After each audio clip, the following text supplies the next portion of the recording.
What if flowers only bloomed with stories instead of water? This tale hides a powerful moral you'll discover right at the end. In the most forgotten garden of the village lived Tiberio, an old man with a green beard and glasses that fogged up whenever he got emotional telling stories. Tiberio had no grandchildren or children, but he did have 1,000 pots and a magical secret. His plants only grew when he told them stories. Every morning, with a trembling voice, he read them invented tales about pirates without ships, dragons who hated fire, and stars that sang. The flowers listened attentively. Some moved their leaves as if applauding. Others released petals of new colors never seen before. One afternoon, Vika arrived, a very quiet girl with pockets full of seeds and eyes that had forgotten how to shine. Vinka didn't speak, but she listened.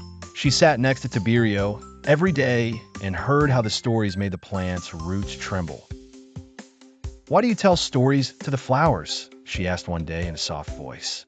Tiberio smiled. "Because words can feed, too." Vinka planted a seed in an empty pot. She whispered to it a story about an astronaut ant lost on Saturn. Nothing grew, not the next day, nor the one after. Just dry soil. But Tiberio said nothing. He only looked at her with the patience of a tree. Vinka began to visit every day, inventing crazier and crazier stories. Invisible cats, singing candies, crying clocks. After a week, the soil in her pot cracked. A tiny leaf sprouted as if waking from the longest dream. Vinka shouted with joy. The other plants trembled with happiness. Tiberio applauded, and a hummingbird landed on his hat. That night, while Tiberio slept under the moon, Vinka decided to tell a story all on her own. Her voice trembled, but she smiled. She spoke of a fish that sailed the sky on a cloud, and the plant that had grown listening to her voice bloomed instantly. But the next morning, Tiberio was no longer in his chair, nor in the garden. There was only a golden leaf where he used to sit. Vinka cried in silence. The plants did too. Some bent down as if in sorrow. The wind grew slower. Then something incredible happened. The flowers began to speak, in tiny voices, as if whispering secrets into the air. "Thank you," they said one by one.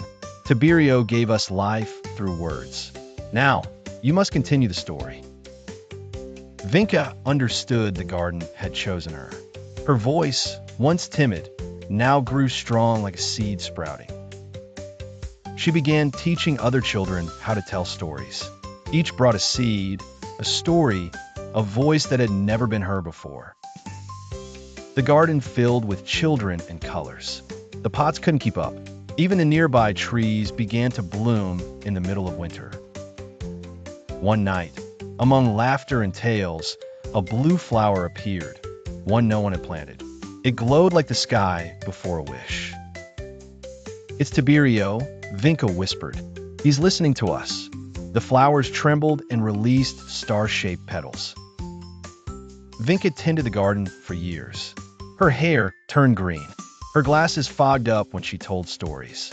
Her voice now was magical. Everyone in the village said she had inherited the soul of old Tiberio. Some even swore they saw his shadow among the plants. Every flower in the garden told a different story, and every child who listened planted new hope in another corner.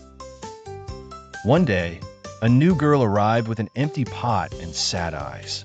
Vinka invited her to sit, and everything began again. In that garden, words weren't forgotten. They were planted, and stories didn't die.